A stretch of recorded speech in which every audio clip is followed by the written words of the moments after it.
आज खऱ्या सांगलीमध्ये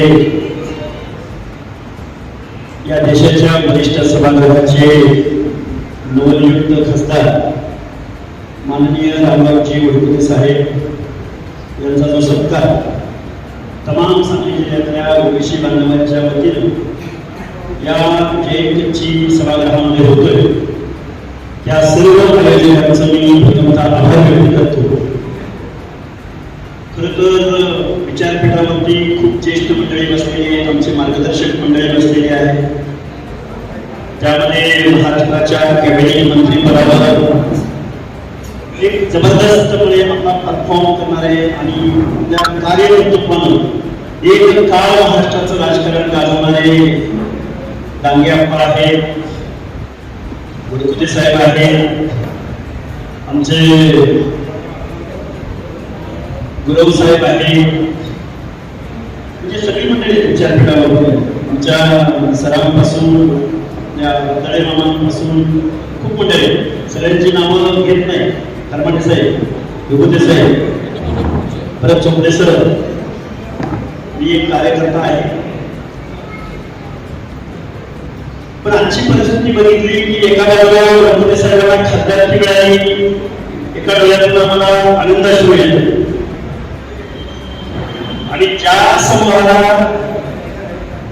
खासदारकी मिळते त्या समूहाचे संविधानिक, वैधानिक हक्क, अधिकार, बजेट या सत्ताधाऱ्यांकडून हिरावून घेतले जातात, याचं दुःख वाटतं.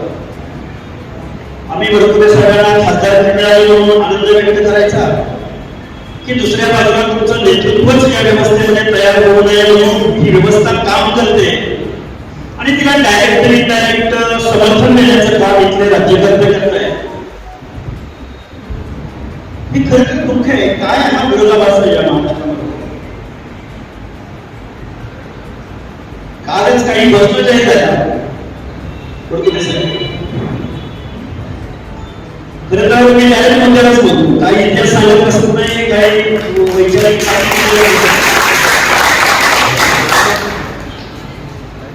आता महाराष्ट्रामध्ये रिझर्वेशन राहिलं का या प्रश्नाचं उत्तर खऱ्या अर्थानं वरिष्ठ सभागृहामध्ये आमचे साहेब घेतले. साहेब, तुम्ही आता मुंडेच्या भूमिकेला स्वर्गीय लोकनेते गोपीनाथराव मुंडे साहेब, 2010चा काळ होता. मी हे का सांगतोय, 2010चा काळ होता. देशामध्ये भाजपचा शीर्षस्थ नेता, ज्या पक्षांचा रिझर्वेशनला विरोध आहे किंवा त्या रिझर्वेशन पॉलिसीला तात्विक विरोध आहे, त्या पक्षाचा नेता 2010 मध्ये संसदेमध्ये ओबीसीच्या प्रश्नावरती, जातनिहायच्या प्रश्नावरती जनगणना झाली पाहिजे, आम्हाला मोजा, आमची संख्या काय आहे बघा, आमचं या देशामधलं सामाजिक आर्थिक स्थितीगती काय आहे बघा, आम्ही कुठे राहतो आहोत, कसं राहतो आहोत, आम्हाला देशाच्या स्वातंत्र्यानंतर काय मिळलं याचा अनालिसिस करा म्हणून सरकारच्या विरोधामध्ये संसदेमध्ये त्यांनी भाषण केलं. ते भाषण करत असताना मी एक उदाहरण दिलं आहे. वडकुते साहेब ओबीसीच्या प्रश्नावर भांडत असताना मुंडे साहेब अडवाणी वाजपेयींना विचारायला गेले, तर त्यांनी संसदेला जो घेराव होता त्या घेरावामध्ये रामविलास पासवानांपासून लालू प्रसाद यादवांपासून समीरजी भुजबळांपासून हर एक माणसांच्या या ओबीसीच्या प्रश्नामध्ये आवाज उठवण्याचं काम केलं आणि तोच जागा ठेवून पुढं मुंडे साहेबांना किती जाच झाला किंवा आमचे आपले ज्येष्ठ नेते डांगे साहेब त्यांनी ज्यावेळी वास्तव भूमिका या महाराष्ट्रामध्ये मांडल्या त्यावेळी या नेतृत्वाला काय त्रास झाला हे तुम्हाला मला माहिती आहे. त्याचं कारण असं आहे की या महाराष्ट्रामध्ये बघा एक कार्यकर्ता आंदोलन म्हणून मी व्यक्त होतो. खऱ्या अर्थानं मला तेवढा अनुभव आहे की नाही याचं मला माहिती नाही, पण तुमच्यावर व्यक्त होत असताना एक आंदोलन कार्यकर्ता म्हणून काही अग्रेसिव्हिटी काही मुद्दे मांडण्याचा मला विचार आहे. चुकलं तरी तुम्ही सांभाळून घ्या. तुम्ही आज रोजी या देशाच्या वरिष्ठ सभागृहामध्ये गेलेले आहात, तर तुम्ही आज ओबीसीचा काय प्रश्न आहे, वेगवेगळ्या जात समूहाचे काय प्रश्न आहे, तुम्हाला वरिष्ठ सभागृहामध्ये जी संधी मिळाली त्या संधीमध्ये फेस फेस सायलेंटिटी असलेल्या एका समूहाचं प्रतिनिधित्व करायची संधी इथल्या संविधानाने दिली, इथल्या लोकशाहीने दिली. कुणीही आपल्यावर उपकार केलेले नाही, तर एवढ्या मोठ्या समूहाची मदत त्यांना हवी. ज्या आताच्या गल्लीपासून दिल्लीपर्यंत तुमची सत्ता आहे ना, या पक्षाला हा खरं तर भटा ब्राह्मणांचा पक्ष होता. खऱ्या अर्थानं आपण त्या माधव परिवारामध्ये कार्यकर्तृत्वात नेते आहे. माळी धनगर बंजारी ओबीसी डीएडी म्हणतात ना, ही भटा ब्राह्मणांची निर्मिती पंथी या महाराष्ट्रामधल्या वाड्या रस्त्यावर तांड्यावर भटक्यांच्या गोरगरिबांच्या ओबीसीच्या झोपड्यामध्ये घेऊन जाण्याचं काम जर कोणी केलं असेल तर त्यामध्ये आपल्या माननीय डांगे साहेब आहेत. आता हे थोडंसं आम्ही वाचन करत असताना लेखन करत असताना भागवतांनी सांगितलं, मुंडे महाजनांनी आधार दिला आणि डांगे साहेबांनी प्रत्यक्षात फडणवीस साहेबांनी प्रत्यक्षात प्रॅक्टिकली ते सिद्ध करून टाकलं. म्हणून हे सत्य झालंय. 1995चा काळ असू द्या किंवा अलीकडचा काळ असू द्या, पण आज रोजी काय झालेलं तर ओबीसीचा ध्येय असणारा पक्ष आम्हाला गावोगाळ्यातल्या ओबीसीच्या मतांचं पोलरायझेशन करणारा पक्ष, कधी काही तुम्हाला मान सन्मान इज्जत देऊ अशी अनापाका घेणारा पक्ष आज रोजी ओबीसीचं आरक्षण तुमच्या हातून हिरावून घेतोय. कुठे गेले तुमचे आमचे सगळे समूह? आज या भाजपनं काँग्रेस मुक्त भारताची घोषणा केली. तोच भाजप आज काँग्रेसच्या नेतृत्वाला बरोबर घेऊन काँग्रेस युक्त भाजप म्हणताय. कुठलाही आचार नाही, कुठलाही विचार नाही. शत प्रतिशत भाजप म्हणता म्हणता हा पक्ष कारखानदारांचा कमी झाला, भांडवलाचा कमी झाला. झुंडशाहीनं या व्यवस्थेमधल्या सामाजिक न्यायाच्या प्रत्यक्षमध्ये असणाऱ्या ओबीसीच्या मतावर निवडून जाणारा पक्ष हा आज कारखानदारांचा पक्ष झालाय, भांडवलदारांचा पक्ष झालाय. कुणाला काहीही पडलेलं नाही. आता मी पक्षावर बोलतोय, मी पक्षावर टीका करतोय, पण तुम्ही आम्ही सार्वभौम, तुम्ही आम्ही मतदार राहिला. तुम्हाला माहिती आहे का, एक उदाहरण देतो कारण काही तरुण परिणी उपस्थित. एक कॉक्रोच जनता पार्टी असतो, एक पोरगा अमेरिकेत बसला आणि अमेरिकेमधनं या भारतामधल्या सगळ्या तरुणांना एक स्वप्न विकतोय. अरे chief justice of India CGI एक न्यायमूर्ती म्हणताय की तरुणाला बेरोजगाराला काय म्हणतात, कॉक्रोच म्हणतोय. कॉक्रोच झुरळाची उपमा दिली तरुणाला. मग 2000 सालानंतर जन्माला आलेला तरुण ज्याला झेंजी म्हणलं जातं, या तरुणानं मग तुम्हाला आम्हाला कॉक्रोच म्हणता काय म्हणून एक राग व्यक्त केला. फक्त सोशल मीडियाच्या माध्यमातून व्यक्त व्हायला सुरुवात केली. गल्लीपासून दिल्लीपर्यंत सत्ता असणाऱ्या भाजपच्या तोंडचं राळ वाळलं. जगात एक नंबर असलेला पक्ष त्या एका अमेरिकेमध्ये बसलेल्या पोराने एक आव्हान केलं, आम्हाला आश्चर्य दिलं. आम्ही तुम्ही आम्हाला आमच्यावर किती अन्याय करता करा. काल परवा मुख्यमंत्री महोदयांनी सांगितलं, गव्हर्नमेंटनं सांगितलं की ज्या योजना ओबीसीना त्या योजना आता आम्ही मराठा समाजाला देतो. मग फक्त मराठा समाजालाच का देत आहे? जैन समाजाने काय घोडं बांधलं, ब्राह्मण समाजाने काय घोडं बांधलं? फक्त मराठा समाजालाच का? मराठा समाजाचीच मुलांना शिक्षण मिळत नाही आणि ओबीसीच्या योजनावर का?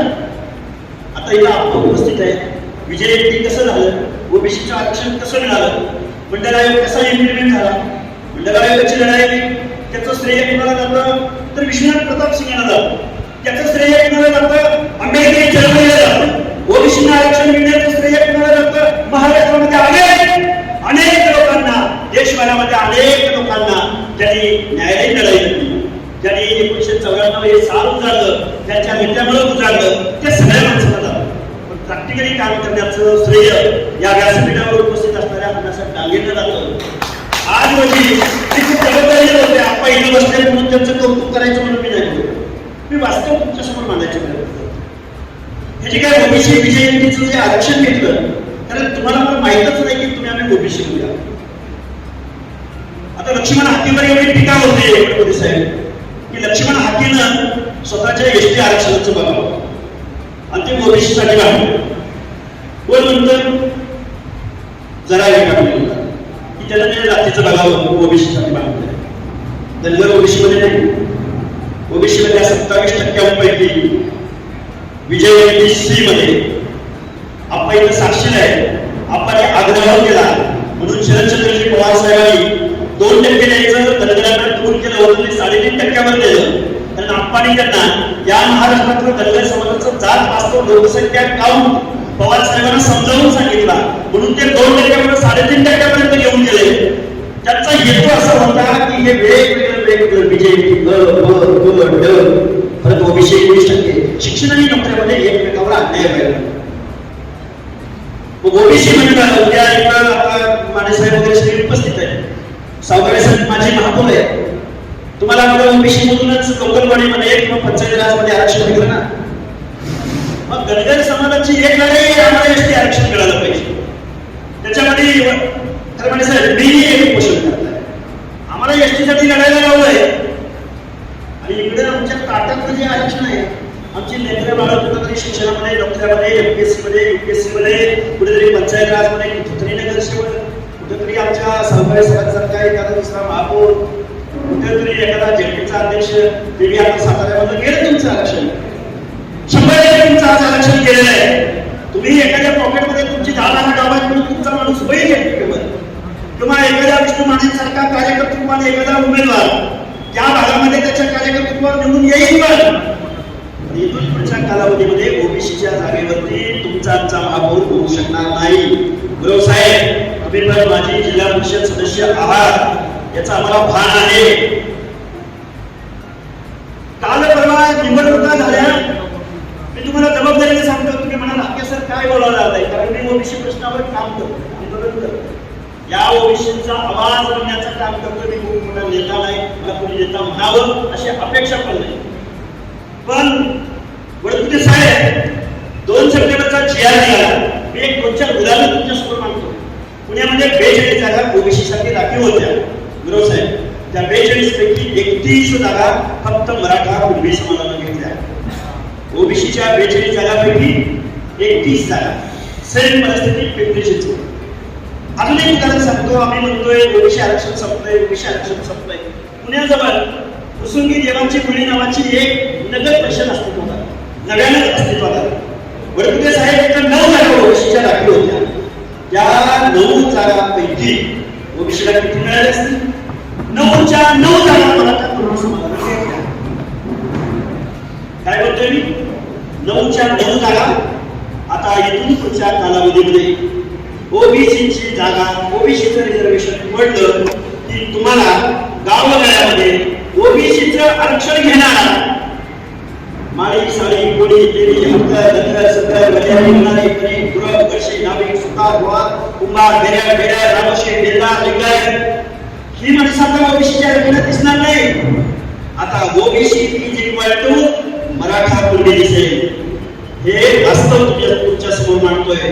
सेम परिस्थिती कोल्हापूरच्या महापौर रूपराणी निकम. सेम परिस्थिती साताऱ्याच्या जिल्हा परिषदेच्या अध्यक्षा डॉक्टर शिंदे, आमदारांच्या पत्नी. सेम परिस्थिती. मी तुम्हाला एक उदाहरण सांगतो. मी आयोगावर काम केलेला माणूस आहे. कर्माटे साहेब तुम्ही साक्षी आहात, वडकुटे साहेब तुम्ही साक्षी आहात. त्या दौंडमध्ये ओबीसीला नगराध्यक्ष पदाचं जागा राखीव आहे. नगराध्यक्षपदी कोण बसले आता तिथं? दुर्गादेवी जगदाळे. ध्यान देऊन ऐका सगळे. दुर्गादेवी जगदाळे कोण? जगदाळेंचा. जगदाळे कुटुंब कोण तर नेपाळच्या राजघराण्याशी ब्लड रिलेशन असणारा आणि महाराजा साहेबराव गायकवाडांच्या घराण्याशी ब्लड रिलेशन असलेला जगदाळे कुटुंब.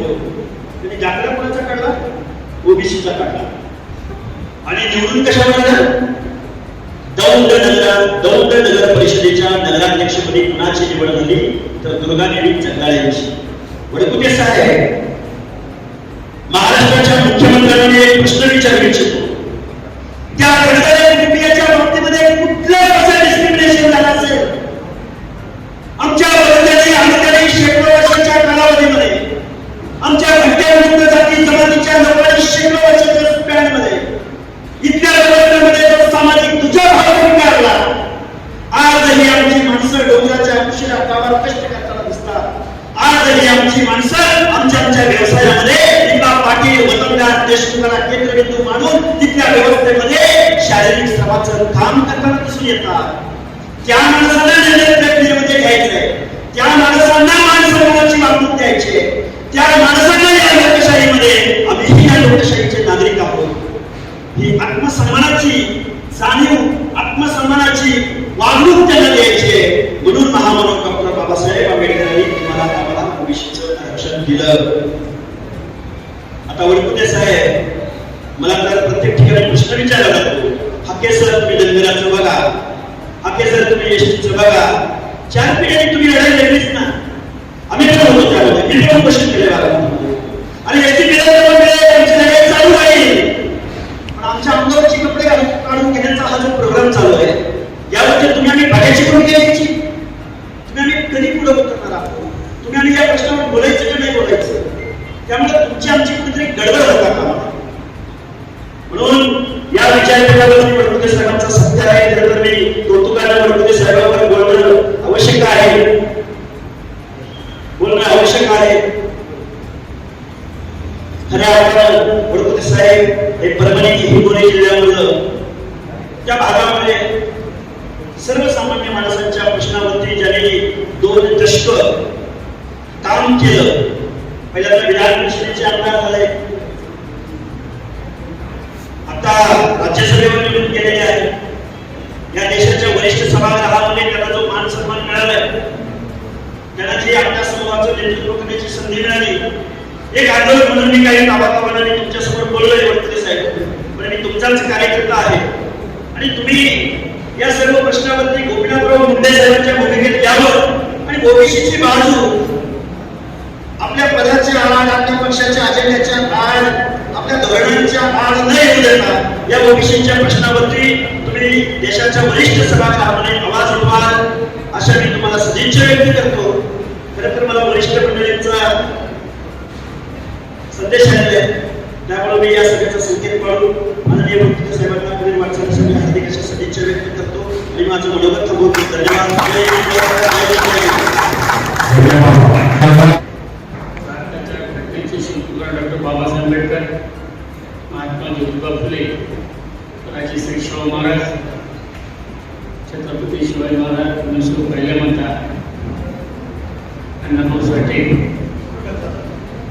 या महामानवांना प्रथमतः वंदन करून आजच्या या सत्कारासाठी उपस्थित असलेले माझे गुरुवर्य, ज्यांच्या नेतृत्वात मी महाराष्ट्रात आजपर्यंत काम करत आलो आणि पुढे सुद्धा काम करत राहील, असे माननीय माजी मंत्री अण्णासाहेब डांगे साहेब या ठिकाणी आता ज्यांनी आपलं मनोगत केलं, त्यांनी महाराष्ट्रात ओबीसी चळवळ उभं करण्याचं आता आपल्या खांद्यावर घेतली ते आमचे सहकारी मित्र लक्ष्मण हाके साहेब.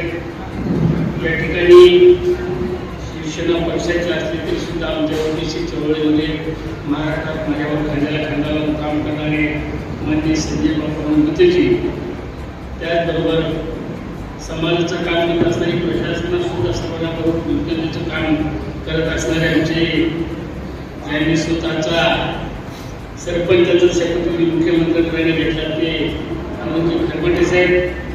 या ठिकाणी नगरसेवक विष्णू माने साहेब, माझ्यासोबत आलेले आमच्या जिल्ह्याचे, आमच्या समाजाचे नेते, ज्यांनी जिल्हा परिषदेचं सभापतीपद घुसवलेलं आहे ते रगडे मामा, आमचे गुरुवारी चोपडे सर, मुलांना चळवळीत जे काम करतात ते आमचे आहे लिंगे साहेब, तुकारामजी माशाळ, साहेबराव गुरव, नितीन सावगावे, संग्राम माने, सुनील गुरव, संजीव कुमार, आमच्या येईबाई सविता मध्ये, कारण काय येईल याच्यासाठी मला माझी पूर्वी मध्ये त्याच्यामध्ये आमच्या येईबाई मध्येताई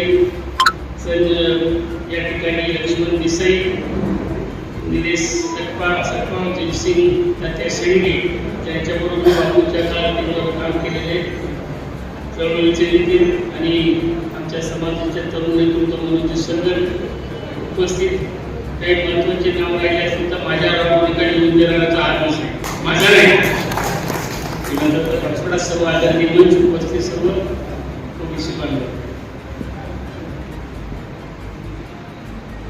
साहेब आम्हाला आमचा 57 सत्कार चांगल्या प्रकारचं त्याला एक नंबर दिलं होतं ते परभणीचं सार्वजनिक जयंतीचं संस्था होता, सर्व पक्षाचे नेते होते. त्याच्यानंतर दुसरा सत्कार झाला तो मराठवाड्यात महिलांनी घेतला, म्हणून मी म्हणजे परभणीचा सत्कार एक नंबर नाही, आता महिलांचा सत्कार एक नंबरचा आहे कारण महिलांनी घेतला. तिसरा सत्कार आमच्या हातानं त्याच्याकडे पुस्तकाचं हे लावून वाचनालय लावून हा समाज सुदृढ करायचा अशा उद्देशाने घेतला. म्हणजे बुद्धिवंताच्या वेळा बुद्धिवंताच्या सभापतीच्या हातात घेतला म्हणून मी पहिल्यांदा म्हणजे ते दोन्ही बाजूला ठेवा, आता हा पहिल्या नंबरचा येईल. परंतु खरा सत्कार आज मला कळाला की तुमचा पहिल्या नंबरचा आहे, कारण मला सदस्य जे मिळालं ते देशातलं ओबीसीचं नेतृत्व पण मिळालं आणि म्हणून ओबीसीच्या हाताला सत्कार आहे हे मला पहिला आमच्या आटे साहेबांनी सांगितलं आहे. जिसकी संख्या भारी असते ती भागीदारी मिळायला पाहिजे तसं दिसत नाही, पण हाटे साहेब त्याच्याबरोबर हे सुद्धा दिसते ज्याच्या हाती काठी तोच लाठी असं म्हणतात तशा प्रकारे आहे. आणि म्हणून काही गोष्टी सत्य जरी असतील पण बदल होत चालला हा सुद्धा आपल्याला काळाबरोबर लक्षात आला. आणि बदल होण्यासाठी तुम्हाला मी काही भाषण करणार, तुम्हाला काही गोष्टी मी सांगणार. माझ्या जीवनामध्ये काही आता मला राज्यसभेचं पद मिळाल्यानंतर जवळपास 2 महिने होते, पण हक्के साहेब अजून सुद्धा म्हणजे महाराष्ट्रातले सुधारणाचे 25% लोकांना अजून झोपायला काही झालं म्हणजे काही मोठ्या प्रमाणात आलेली काही परेशानी इकडे होता तर इंग्रजच्या हस्तक्षेपाने घेतलं इकडे मिळाला आणि 30-30 वर्ष घातलं. आमच्या उत्तरमध्ये माझ्या बाबाचा पक्ष सगळ्या गोष्टी आपण समजून घेतल्या पाहिजे. म्हणून मी तुम्हाला सांगतो की आपल्याला काही गोष्टी आणि म्हणून मी तुम्हाला सांगतो ओबीसीला हाके साहेब तुमच्या अपेक्षा पूर्ण करायच्या असतील तर तुम्ही लोकांना असं शिकवलं पाहिजे. मी तसं वागलं नसतं, माझ्यामध्ये तुमच्यामध्ये पडेल साहेबांमध्ये थोडंसा फरक आहे. तुम्ही राजकारणात सक्सेस आहे, पडेल सक्सेस, मी सक्सेस आहे. फक्त मी शिवाय देत नाही, मी कामातून चिमटे घेतो, चिमटे घ्यायला असताना त्यांनी सोडायला नसते, पण काही प्रकारे ज्याचा मी कामाचा चिमटा घेतो. आणि म्हणून मी प्रस्थापित तुम्ही सांगितलं प्रस्थापित लोक म्हणजे आपल्यामध्ये आपण त्यांच्यावर लहान आपल्यावर सातत्याने ते करत राहणार, जोपर्यंत तुम्ही सहन करता तोपर्यंत करत राहणार. पण हाके साहेब मी ज्या दिवशी राजकारणात उतरलो प्रस्थापिकाबरोबर भेटायला सुरुवातच केली, पण मी असं तुमच्यासारखं शिवाजी भेटलो नाही, त्याला भाऊ म्हणूनच भेटलो. त्याला सांगितलं बाबा तुझ्या बरोबरच की तुझी माझी प्रॉपर्टी एकच आहे, आपण दोघं भाऊ आहे, तू मोठा भाऊ आहेस, आता धनगराचा पोरगा मी. तर त्याला सांगितलं बाबा इथपर्यंत तुम्ही जरा काही मिळत नव्हतं, तू माझ्यावर फार अन्याय केला असं मला आता वाटायला लागलं. जसं तुम्ही म्हणजे पुरुषावर अन्याय केला तसं मलाही कळायला मोठ्या भाऊन अन्याय केला, आता माझा वाटा तरी मला द्यायचं कर गाणं आहे ना आपलं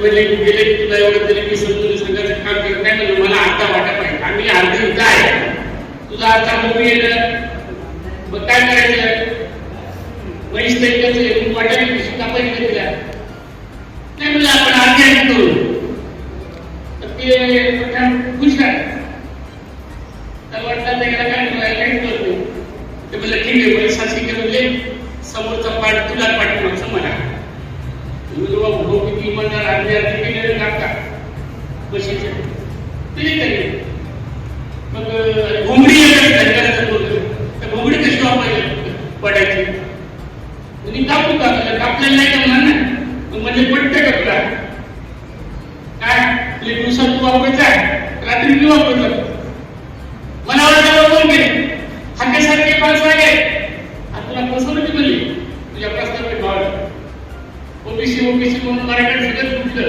आणि तुला सगळं ते तुम्ही काही केलं नाही म्हणून मग तुझं कसं फसवलं त्यांनी सांगितलं आता जसं सांगितलं तसं ते तुमचं गेल्याची सत्रा झाली मग म्हणजे काय करायला पाहिजे काय काय असेल काय चिंता करायचं नाही आपण राज्य साधते दोघं भाऊ आहे भाऊच म्हणायचं सगळं करायचं फक्त म्हणजे आता काम करायचं मागचा पाय त्याला गेला ते दूध काढायला बसलं की तोंडावर काढलं मारायचं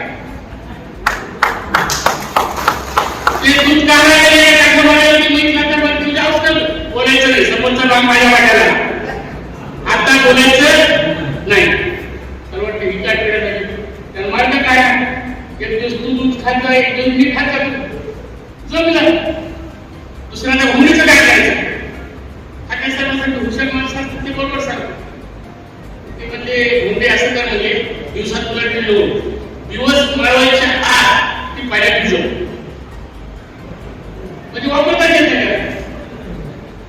त्याने आपल्या त्याच्याजवळ त्याने पाण्यात भिजव असं काय नाही म्हणलं माझा दोस्त नाही मला हक्क माझा मी काय करायचं मुंबई मला असं जोपर्यंत तुम्ही करणार नाही तोपर्यंत ते प्रस्तावित देणार नाही तुम्हाला तुमचं हिसकाटून कसं घ्यायचं काय घ्यायचं जेव्हा आपण लोकशाहीमध्ये आंबेडकरांमध्ये आपण सांगतो की हा संविधानामध्ये आम्हाला पूर्ण हक्कांचा दिलेला आहे आपला हक्क असताना आपण आपला हक्क कसा मागून घ्यायचा याचं सुद्धा आपण ओबीसीला नुसतं आपण शिवाजी 70 वर्ष झालं तेच करायचं पण समजून घ्यायचं पाहिजे की नेमकं सत्ता कशी मिळते केव्हा मिळते कशी मिळवावी लागते त्यांनी काय आंदोलन केलं बघा ब्राह्मणाचा जर तुम्ही विचार केला तर ते 50 तुम्ही सुद्धा बालवाडी सोडतात कारण त्याचं लक्ष शिक्षण IPS करतील IAS करतील इस्रो करतील मराठी प्रस्तावकाचे आपण एकच दाखवून झालं पण त्याचे हुशार प्रस्ताव पाहतील